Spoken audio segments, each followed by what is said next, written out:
Welcome to Penrose Learning, where we make understanding easy.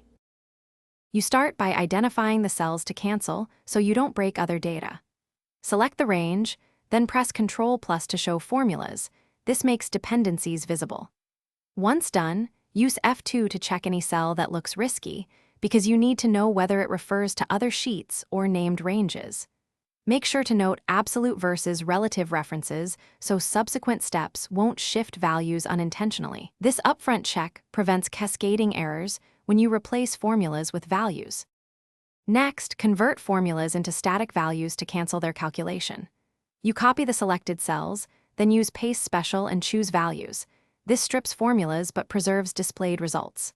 For speed, use the keyboard sequence Ctrl+C, Alt+E, S, V, Enter. If you only need to cancel some formulas, edit individual cells with F2 and then press Enter to accept a manual change or type the current value. This approach prevents unintended updates while keeping the sheet readable and fast.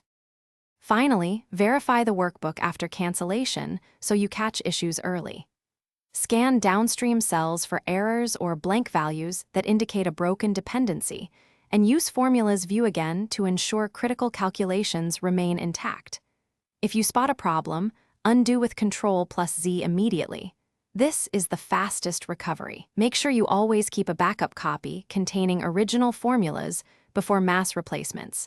This lets you compare and restore complex logic if manual.